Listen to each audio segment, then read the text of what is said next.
Welcome all hunters, anglers, trappers, and shooters to the only fish and wildlife conservation podcast that goes behind the scenes of the business of conservation, the Connecting with Conservation podcast. Our podcast is hosted by Jon Gassett from the Wildlife Management Institute and Jim Curcuruto of the Outdoor Stewards of Conservation Foundation. Jon and Jim will talk with experts from all sectors of the conservation arena about their passion for conserving the great outdoors. So please welcome our hosts of the Connecting with Conservation podcast, Jon and Jim. Hello again, and welcome to another episode of Connected with Conservation, the only podcast that goes behind the scenes to look at the business of conservation in our country. I'm Jon Gassett with the Wildlife Management Institute. I'm your co-host with Connected with Conservation. Here today with my fellow co-host, Jim Curcuruto from Outdoor Stewards of Conservation Foundation. Jim, I'm surprised you're not in the deer woods yet. Work gets in the way, man. This is going to be a tough year.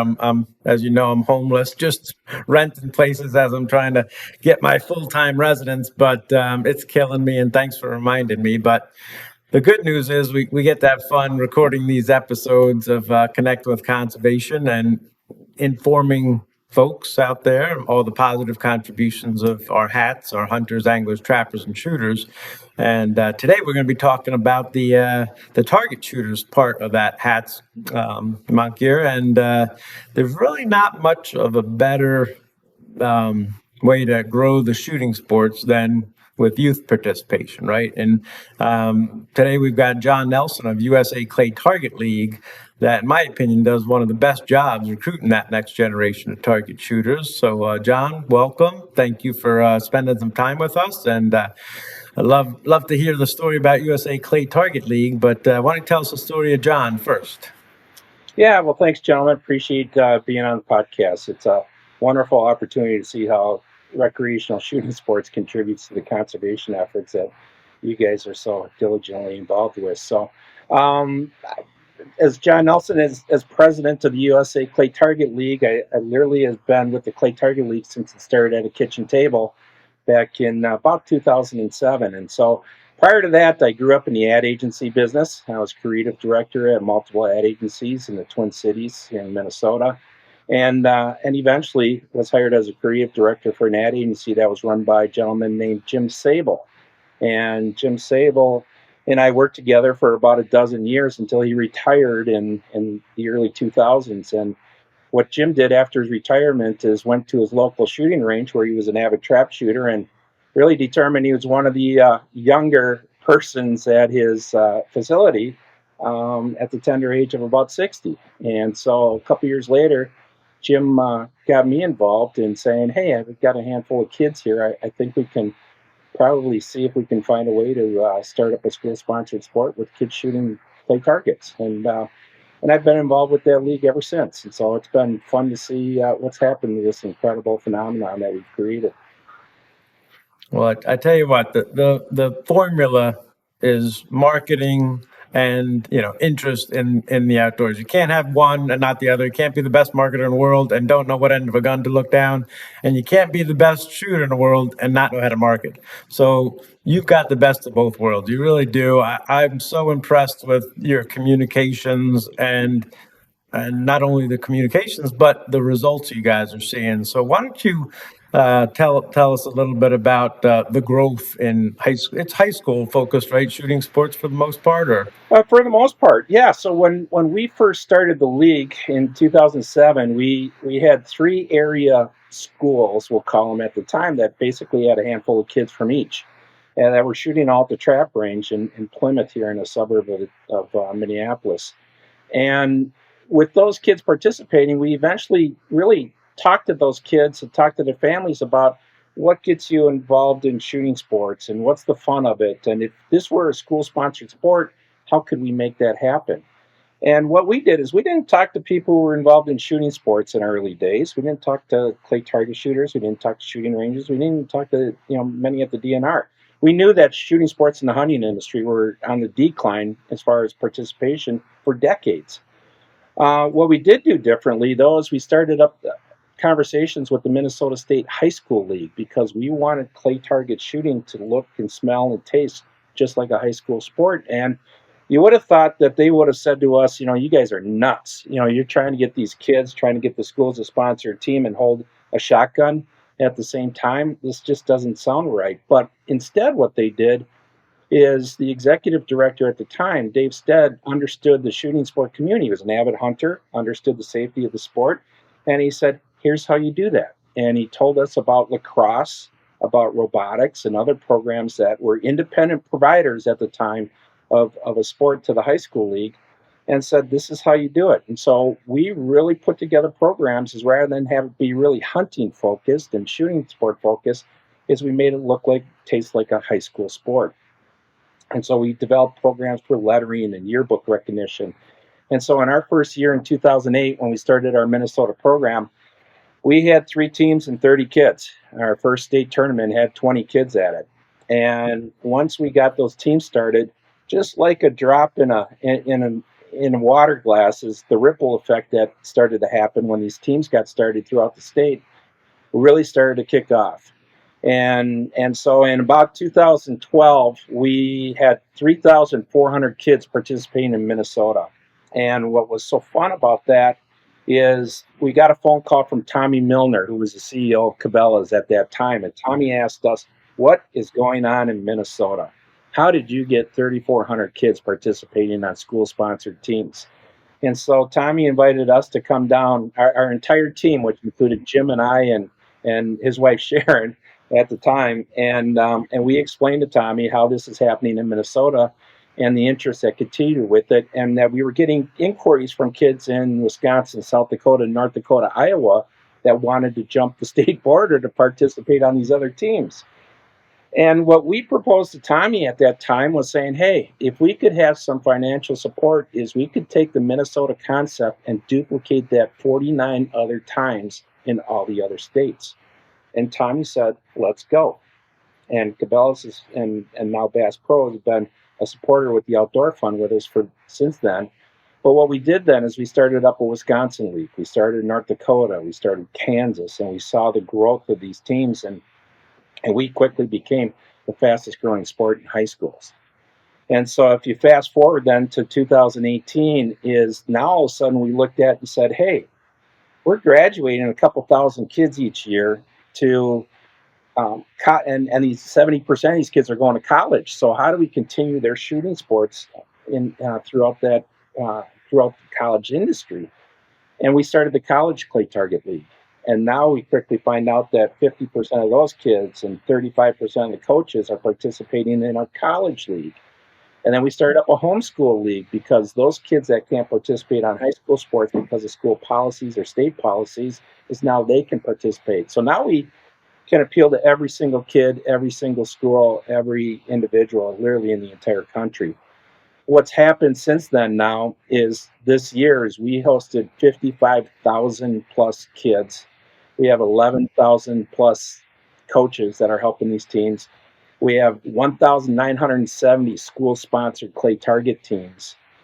And the growth is just simply amazing that comes with that. We hosted 32,000 kids in tournaments this year. And you remember, our first year was 30 kids. And so the growth continues within that. And now we have 39 high school leagues in 39 states. And we continue to even have participation amongst the high school associations to hold state tournament. And so the growth of the league and the interest in the league is unlike anything that's happened before. Obviously, the demands for us and our ability to serve that audience. We receive over 2,000 inquiries a year to start a new team. And that new team process can take 5 minutes or it could take 5 years, depending on the schools that need to approve that team. But it continues to be there. The growth is there. The interest is there. We just need to not only keep the machine going, but we need to figure out how to push that pedal a little harder.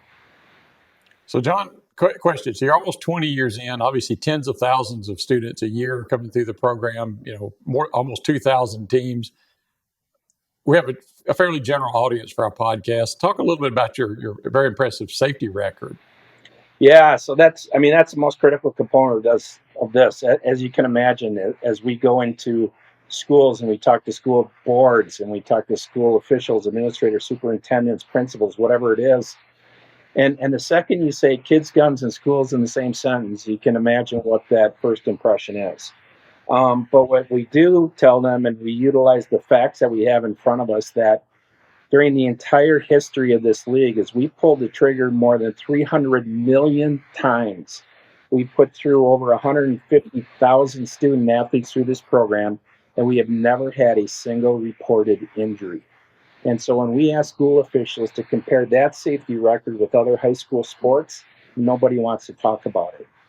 And so it really becomes much more easier in our discussions, not only on the school level, but industry-wide and just the general public, to talk about the safety of the sport and the safety procedures that are in place, and how safety is our number one priority, and always has been, and it is for any shooting sport organization. But it's a track record that's unmatched, and we're the safest sport in school.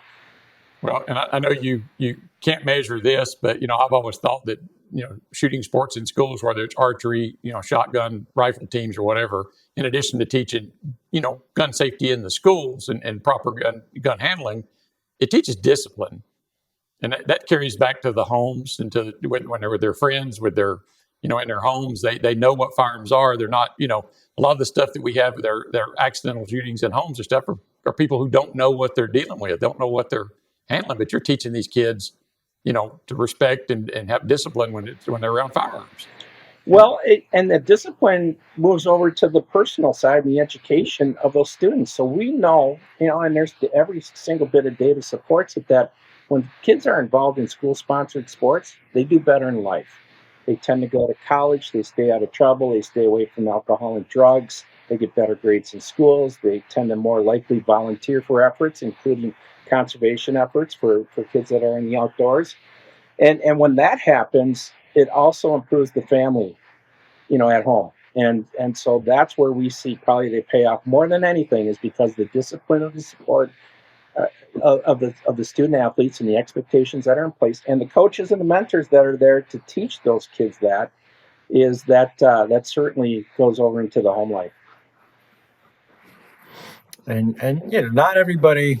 I guess I'm talking about myself. Not everybody can play basketball. Not everybody can play baseball. Not everybody can play football. But everybody can pull a trigger, right? And some better than others. Again, I could certainly use some help. But I'm so happy that there's this opportunity. You've done this for kids. When I was youth participation, there was no opportunities like that, and I'd have to go to the Putnam County, sportsman's club and be the only kid there. And it was okay going with your dad or whatever, but it's got to be so much better to have that camaraderie and stuff like that. So, and I know you have your challenges. Where do you put all these kids? There's so much interest in it. Are there enough places to house them all? Well, and that becomes our number one challenge, as we move forward. And because this is, and we talk to schools about this is the only all-inclusive sport in school.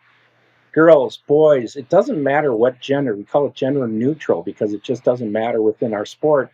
Not only that, we're also the only sport that offers adaptive opportunities. So kids who are in wheelchairs, who have some type of physical, we even have some kids who have some mental disabilities, can participate in the sport with the guidance of their coaches. And no other sport in high school allows that. And so because of that inclusivity, and because 40% of these kids don't participate in any other sport, the demand for the sport and what we do is higher than ever. And so, as you mentioned, the challenges that we have with that, trying to get kids to shooting ranges, is trying to get ranges who have been so used to hosting, just the casual shooter where they shoot, eat donuts and drink coffee and shoot when they want. And now we're bringing in a couple hundred kids to their shooting range that not only requires obviously a lot of maintenance and the ability to throw a lot of targets, but also is how do you accommodate for that audience? Are you able to take kids in wheelchairs, and is there those adaptive opportunities? And how do you handle all of this audience? I mean, we have a club here in the Twin Cities that hosts 18 teams during our season, over 600 kids a week, are practicing and competing. And imagine what that's done for their facility. So what it's also done is it's helped drive the financial component of that in getting states and grants up to help support these shooting ranges, to expand for capacity, to expand for the adaptive opportunities that are there, and hopefully to build new shooting ranges. As you can imagine, the shooting sport ranges and these days, certainly in the greater suburb areas, are being taken over by developers. Homeowners are coming in, and even these new communities are saying, hey, you need to close that shooting range because I want a quiet atmosphere, even though the shooting range was there first. And so we continue to be challenged with that, and we try to work our best with state wildlife agencies in order to help get grants and help expand those capabilities. Well, I could tell you, as a former state wildlife agency director, that was the biggest challenge we had for shooting ranges was placement due to noise factors or perceived safety factors. That it was hard to find a spot that the public would accept shooting. That it's the not in my backyard approach, but as we continue to build these youth programs where kids are interested in shooting sports, whether it's archery, shotgun, or rifle, I think the parents become more accepting of that. They don't want to drive their kids 2 hours to a shooting range if you can put one in 15 minutes from their house. So they tend to be more tolerant. It makes it a little easier on these agencies to get these things in the places where the demand is. Well, and that demand comes from, and I say we're kind of a bottom-up sales strategy organization where, these agencies, even schools, don't want to talk to an individual like me. But the second I throw 40 kids into a school board meeting or at these committee meetings, at the state that are occurring, and understand that they're the ones being impacted by this, not me. And how dare you take these opportunities? And imagine if we did that with other sports. Let's just say we got rid of all the baseball fields because those crowds were too noisy. What would happen? And so this is why we have to have that concentration on continuing to expand and create new shooting ranges for these audiences. Well, one of my favorite responses to that argument of I don't like hearing the shotguns go off on a range or the pistols go off on a range is, I'd say, what do you like? Clean air, clean water, healthy wildlife, a healthy environment. Every time you hear that shot go off, there's excise tax dollars that are coming back to the agency to manage wildlife, to manage fish, to manage your streams and rivers. And I pushed that pretty hard. And when you said 300 million shots a year, I'm in my head. I know Jim's doing the thing. That's a lot of excise tax. And, there's $1 billion a year in excise tax that goes to conservation from hunting, angling, shooting, boating, and the large majority of it comes from recreational shooting. Well, it does. I mean, almost 80% of that comes from recreational shooting. And when you look at not only the ammunition side, I mean, we conduct registration surveys through our student athletes and their parents, and we talk to them and ask them key questions about what are their contributions and what are their expenditures, that they do for a season. And, the average family spending over $3,000 a year, to have their child participate in the sport. But when you look at the firearm component that we do, and as you can imagine, imagine a sixth grader comes into our league and is in our league for 6 years, just through our high school league. I'm not even talking about college. Is imagine not only the physical attributes that are changing in that individual, but also their shooting skills and how they want that to improve. So when you see parents buying 2, 3, 4 shotguns for each child during that tenure in our league, this league is responsible for over 40,000 firearm purchases per year, because of that. And we know that through the surveys that we ask our registrants. Right. Well, I was going to say you're a researcher too. I know I liked you because when I go to your website, there's so much great information, easy to understand. You have nice colors and pictures and all that sort of stuff. And I did see one on there. You have like a one-pager fact sheet on the economics and how it corresponds to support conservation. So you mentioned that, but also your the other activities that your participants do, like hunting, fishing. Talk a little bit about what the average high school clay person is doing other than shooting. Yeah, well, what we're doing is we're creating the next generation of outdoor enthusiasts, and when we look at their interests and what it is, it's so impressive to see that. I wonder if you get the same results from any other type of sport that's in high school, but here we have almost 80% of these kids have hunted in the past 2 years. So how important is that to create that youth movement in that industry? This group is also fishing. I mean, 65% go fishing. They're RVing, they're camping, they're doing all these outdoor activities. And by not starting teams and getting these kids involved, we're discouraging that. And they may be going off to do something else. rather than keeping them in the outdoor industry. And so it's so important for us not only to engage these people, to recruit them, but retain them for the rest of their lives. And when you look at the shooting sports related expenditures that are happening over the life of one of these individuals from the age of 16, I mean, they're spending nearly $100,000 the rest of their life in the shooting sport expenditures. Well, you mentioned individuals that you have there, and 55,000. It's hard to keep track of all of them, but I'm sure you have one or two stories that maybe that are feel good stories that in the back of your mind. So tell us a story about one of your participants. Yeah, it goes back it goes back many years ago when this league started, and really not knowing what the future holds for us, and we once had a tournament down in one of our suburbs here in the Twin Cities, and we had a high school student that came, and his first year he sat in chairs and stuff with clay target shooting, and really tried anything. And after talking to the coach, he thought he'd have a sport because he could not participate in other sport. And eventually, as the parents had said to me, he said, well, our son has spina bifida, and he's getting worse, as time goes. Well, this student was in our league, for his entire high school career. But what was interesting to see is over those years from his first year that came is eventually as he showed up in one of the wheelchairs, that go out into the woods and have the tracks on it. And he was standing up in one of these track devices shooting clay targets. And then his family came over and talked about how important it was for that individual and his dad to go out hunting, and how they spent time in the woods and talked about how life was better for their family because of these new activities that they could do. I get a little choked up talking about it because the impact of that family and that child at that time was mind-blowing, not only to me, but to everyone else that knew the story. And that happens every day in this league. In those days, it was just a handful of kids that we were watching down at a shooting range. But now that we have, 1,200 plus shooting ranges and 55,000 kids participating, imagine how many other times that this is happening. And we hear it all the time.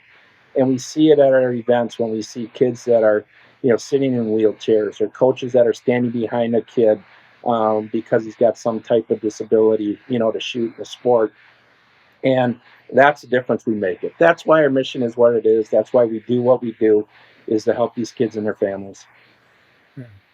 Well, I think there's, in addition to the value added when they not only participate in your program, but there's lots of practice involved with that. So they're learning outside of sort of the classroom, so to speak. But, they're hunting, they're taking up fishing, those sorts of things. But the other added benefit is there's less screen time. I won't say there's none, because they take their phones everywhere, but there's less screen time. And that's a huge issue, I think, with youth today, is that you can't walk down the street without bumping into them because they're so busy looking at their phone, they're not paying attention.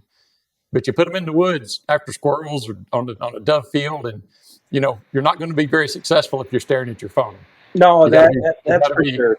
You got to be engaged with what you're doing. So, I think that's a real deficit with our kids these days. Well, it absolutely is, and if we're getting away from that, then when we look at too, and I rely on data a lot, but when we look at 40% of the parents of these kids have said that they are more engaged in outdoor activities because their child is on a clay target team. It's not just happening with that child, it's happening with the parents too.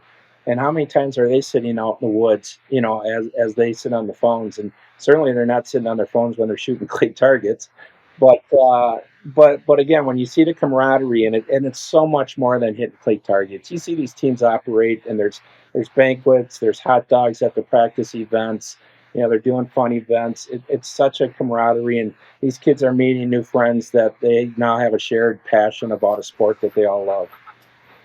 Yeah, I will say, one of the positives of everybody having a phone in their hand 24/7. I've seen so many photos on social media of kids at events like the USA Clay Target League, smiling groups of kids, and other kids see that because other kids aren't listening to Jim, John, and John. Hey, so they're their best promoters. So congratulations, John, on all the success that you've had, and I 100% appreciate all the work you're doing. And I know you're busy, but I'll make some more work for you. So for our listeners, if you're a state DNR and you have ranges, you want to host some of these. If you're a regular range you want to host, you want to learn more, reach out to John. And then I guess, John, why don't you tell us where folks can get more information, all those cool graphics and stuff that you were talking. All right, it's on your website and social media and stuff. Yeah, so everyone could go to usaclaytarget.com. And if you are interested in the state high school league, we have all 50 states and our leagues that are posted there. If you're interested in teams, we have a teams page on each of those state sites that indicates where teams are currently located and those that are participating in the league.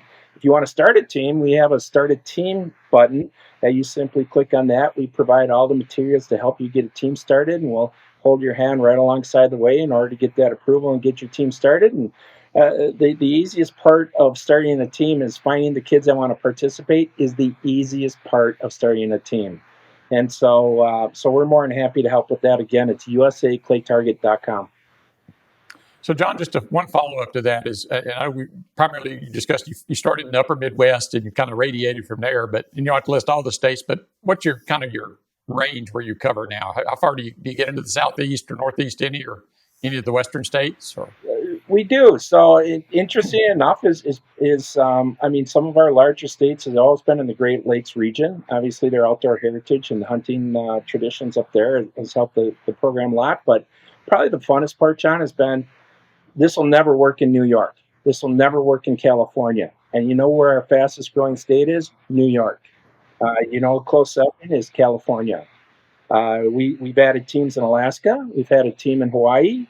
And so there's no restrictions on where we can reach, and certainly we'd like to see more participation in the Southeast and the Southwest, and to get some of those. But again, trying to find shooting ranges for these facilities and get these kids involved is probably our toughest part. So we'd be happy to work with any state wildlife agencies to help explore those opportunities and where we can find those ranges, and really find ways to connect those local schools to the ranges. We have the process, we have everything that works, and all we got to do is start one team and watch it explode.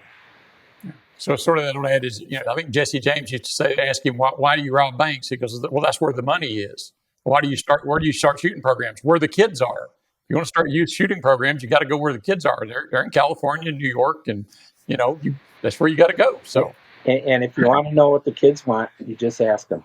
You just ask them. They'll tell you. They'll tell you. Yep. Well, John, we appreciate you taking some time to be on the show with us today. It's been very entertaining and very educational. I knew a little bit about your program, but I know a lot more now, and we'll certainly help spread the word. Thanks for being here with us, and to our listeners, thanks for listening. If you like this, so give us a thumbs up on our episode.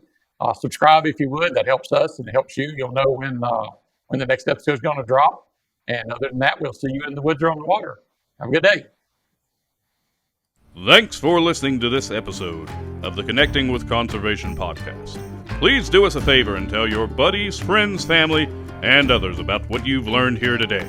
If you like what you heard, come on back anytime and listen to another episode of the Connecting with Conservation podcast.